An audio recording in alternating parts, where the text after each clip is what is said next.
Hello guys කොහොමද ඔයාලට? මම හවයි ගිය වෙලාවේ ගියා වෝල්මාර්ට් එකට. වෝල්මාර්ට් එකට ගියේ පළවෙනි පාර. මොකද ජපානේ වෝල්මාර්ට් නැහැනේ. ගොඩක් කට්ටිය දන්නේ නැති ජපානේ වෝල්මාර්ට් කියන බිස්නස් එක ගෙනාවට ඒක හරියට ව්‍යාප්ත වුණේ නැහැ ජපානේ. ඒක නිසා මට වෝල්මාර්ට් එකට යන්න තිබ්බ chance එක තිබුණේ හවයි ගිය වෙලාවේ තමයි.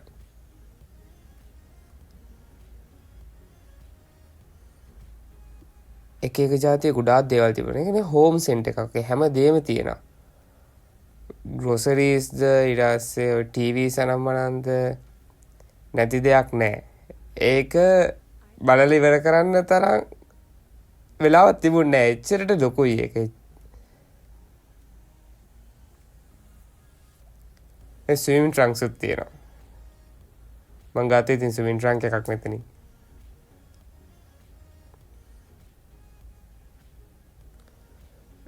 ඩොලර් 7.98ක්.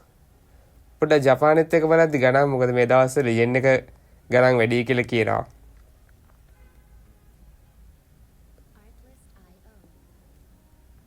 ඔයාලා දන්නවද ඉස්සර හවායි කියන තැනට ගොඩක් ජපාන කට්ටිය තමයි ටුවරිස්ට්ලා විදිහට එන්නේ. දැන් මේ ජැපනීස් යෙන් එක ටිකක් ගණන් ගිහිල්ලා ඒක නිසා ඩොලර් රේට් එක පොඩ්ඩක් වෙනස් වෙලා තියෙන නිසා ගොඩක් කට්ටිය එනවා අඩුයි කියලා මතයකුත් මොනවාද හවායි වල කට්ටිය කියනවා. ඊට පස්සේ ඔයාලා දන්නවනේ ඇමරිකා කිව්වොත් ඉතින් ප්‍රෝටීන් තමයිනේ. මං ගියා ප්‍රෝටීන් අයල් එකට. එක එක જાතියේ ප්‍රෝටීන්.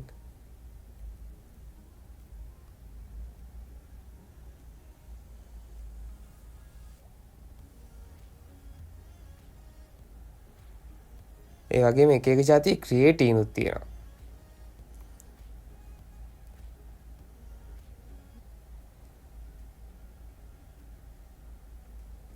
ප්‍රෝටීන් ස්වීට්ස් චොක්ලට් එහෙමත් මේගොල්ලෝ හැම මේක මාකටිං ට්‍රික් එකක්ද කියලා මට තේරෙන්නේ නැහැ. හැමදේම ප්‍රෝටීන් කියලා මාකට් කරලා තියෙනවා. ගොඩක් සුගරි අයිටම්ස් උත් තියෙනවා ප්‍රෝටීන් කියලා. ඉතින් ප්‍රෝටීන් දැම්මහම සුගර් ලෙවල්ස් උත් වැඩි වෙනවා. ඒ ප්‍රොඩක්ට් එකේ සුගර් ලෙවල්ස් වැඩි ඇති අනිවාර්යයෙන්ම. දැන් මේක එහෙම 26 grams of protein. ඊට ගියා මගේ ෆේවරිට් ප්ලේස් එකට. සෙරාවි අයිටම්ස්. ඔයාලා දන්නවද ජපාන් වල සෙරාවි ගන්න තරක් නැහැ. Amazon එකේ තියෙනවා. මං හැබැයි නෝටිස් කරලා තියෙන Amazon එකේ සෙල් කරන ඒවා ඔරිජිනල් සෙරාවි නෙමෙයි. අර චයිනා වලින් එන ෆේක් ප්‍රොඩක්ට්ස්. ඒක නිසා ඔරිජිනල් ගන්න වෙනවා නම් අනිවාර්යෙන් ඇමරිකා කැනඩා ඒ වගේ පැත්තකින් තමයි ගන්න වෙන්නේ. ඒ නිසා හවායි ගිය වෙලාවේ ගන්න ඕන ටික ගත්තා. ඔයාලා දන්නනේ හවායි කියන්නේ ෆේමස් ටුවරිස්ට් ඩෙස්ටිනේෂන් එකක් කියලා. ලංකාව වගේම පොඩි දූපතක්. හැබැයි ලංකාවට වඩා මාර ලස්සනයි. ඒ පොඩි නිසාද දන්නේ මාර ලක්ෂරි වයිබ් එකක් තියෙන හේ. ලංකාවේ බීචස් හවායි වල බීචස් වගේම ලස්සනයි. හැබැයි හවායි වල මොකද දන්නේ ඒගොල්ලෝ කරලා තියෙන මෙච්චර මිනිස්සු ඇට්‍රැක්ට් කරගන්න.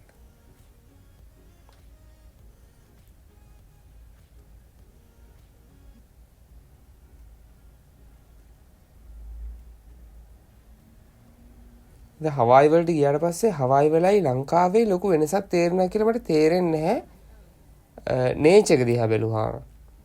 ඒ අපිටත් ඒ දේවල්ම තියෙනවා. හැබැයි මට හිතෙනවා අපි ලංකාවත් දැන් හවායි වගේ තැනකට ගේන්න පුළුවන්. ටූරිස්ට් හොඳ ඩෙස්ටිනේෂන් එකක් කරලා. මම ඔයාලට කලින් කිව්වනේ ජපාන් වලට හරියට එන්න වෙන්න බැරුණා කියලා වෝල්මාර්ට් එක පොඩ්ඩක් ෆේල් කියලා ජපාන් වල. ඒකට රීසන්ස් කිහිපයක්ම තියෙනවා. මොනවාද රීසන්ස් කියලා බැලුවොත් පළවෙනි එක තමයි ජැපනීස් කට්ටියගේ ඇමරිකන් කට්ටියගේ බයින් හැබිට් එක. ජැපනීස් කට්ටිය ගොඩක් බල්ක් බයි කරන්න එහෙම නැහැ. ඒගොල්ලෝ ගොඩක් ගන්න එයාලට ඕන ප්‍රමාණය විතරයි. මෙහි ගොඩක් කට්ටිය ජීවත් වෙන්නේ තනියම වගේ. ඒක නිසා ඒගොල්ලෝ වැඩිපුර බල්ක් ගන්න නැහැ. බල්ක් අරගෙන වැඩක් නැහැ. ෆැමිලි කල්චර් එක පොඩක් අඩුයි ජපාන් වල. මම දකින විදිහ. ඇමරිකාවේ කට්ටිය ගොඩක් කට්ටිය බල්ක් ගන්නවා. ඒගොල්ලෝ සතියකට හරියන්නේ එකපාර බඩු ගන්නවා. අර ඒ වගේ. ඊට පස්සේ ජපන් කට්ටිය ගොඩක්ම ක්වොලිටි එක බලන්නේ. ඒගොල්ලෝ ගාන කීයක් වුණත් ගන්න જાතියේ කට්ටියක් කියලා කියන්න පුළුවන් වැඩිපුරම ක්වොලිටි එක බලන්න. දැන් ඇමරිකාව වගේ එහෙම ගණන් අඩු වුණොත් ගොඩක් කට්ටිය ඒක බල්ක් බයි කරනවා. ජපාන් කට්ටිය ඒක ගාන කොච්චර අඩු වුණත් ඒගොල්ලන්ට ඕන ප්‍රමාණයයි ඒක හොඳ ක්වොලිටි එකක් තියෙනවද නැද්ද කියන එකයි තමයි මේන්ලි බලන්නේ. ඊපස්සේ මට හිතෙනවා තවත් එක රීසන් එකක් තමයි මොනවාද වෝල්මාර්ට් කියන්නේ ඇමරිකන් කම්පැනි එකක්. ඇමරිකාවේ බඩු තමයි ගොඩක් තියෙන්නේ. ඒක නිසා ඇමරිකාවෙන් ගොඩක් බඩු ජපාන් වලට ගේන්න ඕන නිසා ඒ සප්ලයි චේන් ප්‍රොබ්ලම්ස් එහෙමත් තියෙන තිබුණා කියලා කියන්න පුළුවන්. මොකද ඒගොල්ලන්ට අර ලොකු කොස්ට් එකක් යන ඒ බඩ් එක මෙහෙ ගෙනල්ලා සෙල් කරන්න. ඒ වගේම තමයි ජපාන් වල සුපර් මාකට් වල යෝධයෝ ඉන්නවා. ඉයෝන් මෝල්ස් හැමෝම අහලා ඇති. කොතන ගියත් ඉයෝන් මෝල්ස් වල පොඩි පොඩි ශාඛා වගේ තියෙනවා. කියන්නේ උදාහරණයකට කිව්වොත් මයි බාස්කට් කියලා තියෙනවා.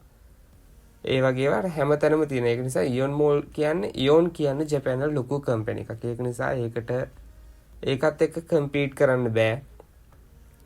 ඒ වගේම තියෙනවා ඉතෝයෝ කඩෝ කියලා. ඒකත් ලොකු සුපර් මාකට් චේන් එකක්. ඒ වගේ අර යෝධයෝ ඉන්න නිසා මේගොල්ලන්ට අර අමාරුණා ජපාන් මාකට් එකට එන්ටර් වෙන්න. ඊට පස්සේ මෙයාලා කරපු අනිත් වැරදි වැඩේ තමයි මෙයාලා ගෙනාව US ස්ට්‍රැටජි එකක් ජපාන් වලට. ජපාන් වලට කියලාම ජපාන් මාකට් එක ඇනලයිස් කරලා ජපාන් වලට ස්ට්‍රැටජි එකක් ගෙනාවේ නැහැ. ඒකත් තව එක රීසන් එකක් වෙන්න පුළුවන්.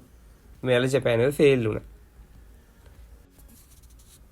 මෙයාලා ස්ට්‍රැටජි එකක් විදිහට කල්පනා කරා වෝල්මාර්ට් ජපාන් වලට එන්න නම් සෙයියු කියලා කම්පැනි එකක් තියෙනවා සුපර් මාකට් චේන් එකක්. ඒක යාලා ගන්නවා කියලා. හැබැයි ඒක යාලා ගත්තට ඒගොල්ලෝ හිතපු විදිහට ඒකේ පර්ෆෝමන්ස් නැති වුණා. ඊට පස්සේ අන්තිමට අවුරුදු 20කට විතර පස්සේ එයාලා මොනවාද ජපාන් මාකට් එකට එයාලට එන්න වෙන්න බැරි නිසා එයාලා ඒක වැඩි අතහැරලා දැම්මා. එයාලගේ ෂෙයාර්ස් ඔක්කොම අනිත් කම්පැනිස් වලට විකුණලා එයාලා 2020 දී ජපානයේ යන්න තීරණය කරා. ඕක තමයි මම හොයාගත්ත කතාව. ඕගොල්ලෝ දන්න දෙයක් තියෙනවා නම් මාත් එක්ක ෂෙයා කරන්න. මාත් කැමති අලුත් දේවල් දැනගන්න. මං හරි ආසයි ගොඩක් හිස්ටරි එකේ දේවල් දැනගන්න. ඒ නිසා කමෙන්ට් එකක් දාලා මටත් කියන්න. ඔයාලා දන්න දෙයක් තියෙනවා.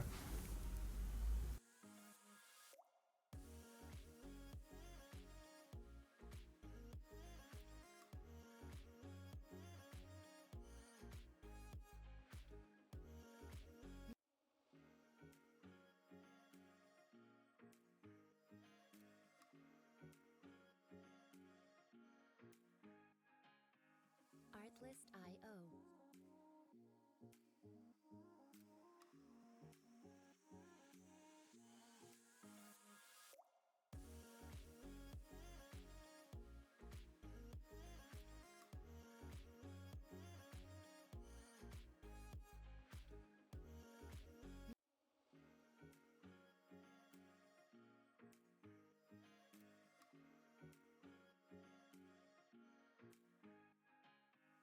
Artlist.io.